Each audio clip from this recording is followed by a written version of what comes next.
Kenneth Ray Cook, 44, is facing 152 charges after allegedly sexually abusing his daughter for over a decade. The horror goes beyond the abuse itself. Cook fathered 3 children with his own daughter, each born from years of incest. It all began in 2012 when Cook, a West Virginia resident, allegedly began abusing his daughter, starting when she was only 9 years old.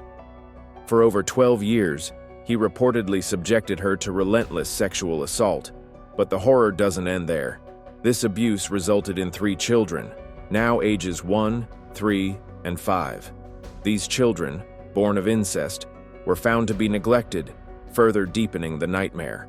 Cook's arrest in March 2024 was the culmination of an investigation that began in August last year after one of the children, just 1 year old, was found in a state of neglect. Investigators then pieced together a gruesome timeline of abuse that spanned more than a decade. Cook is now facing 152 charges, 149 counts of incest, sexual assault, child abuse, and neglect. The case against Cook relies heavily on medical and DNA evidence, alongside the testimony of his daughter, Alexandria Thomas. DNA results could confirm that Cook fathered the 3 children, and medical records show the horrific condition of the children. The abuse was so severe that it's unlikely any defense could effectively argue against the overwhelming evidence. The prosecution is likely to seek consecutive sentences for each of the 152 charges, potentially resulting in multiple life sentences. The question remains, will the defense be able to challenge the evidence effectively, or is the evidence simply too overwhelming? The legal team representing Cook may attempt to argue that the DNA evidence isn't conclusive, or they might challenge the credibility of the medical records. However, these defenses seem unlikely to succeed, especially considering the strength of the prosecution's case.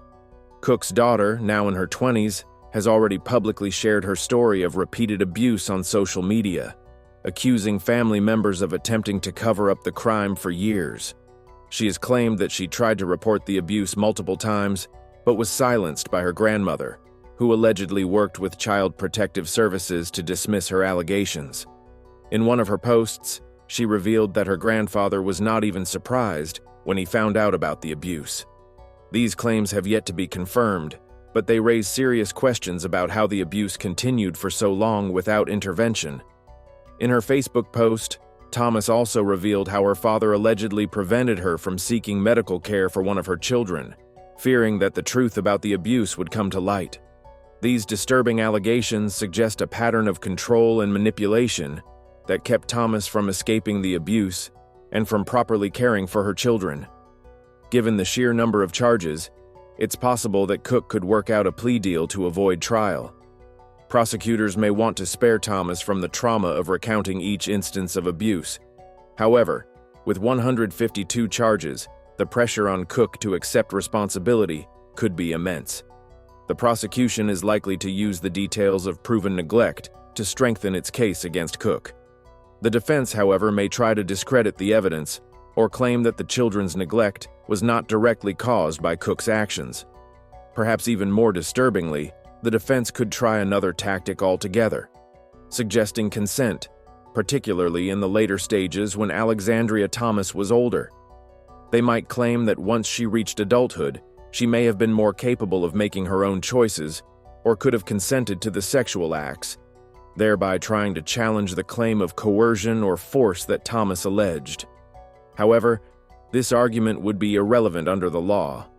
Consent is not a valid defense in cases of incest or sexual abuse, particularly when the victim is underage. Even if Thomas was 18 or older at some point, the legal framework surrounding incest and abuse does not allow for consent between family members in these circumstances. Ultimately, the defense's potential attempt to argue consent would probably have little impact. As Cook's trial approaches, legal experts predict that the case will be long and complex. With 152 charges to contend with, it's unclear how many of these charges will even go to trial. Regardless, Cook's chances of a favorable outcome seem slim. The trial will undoubtedly be grueling for Thomas, who will have to testify about her abuse in front of a courtroom. As the legal battle rages on, the outcome of this case will not only determine Cook's fate, but could also serve as a critical moment in the fight against familial abuse.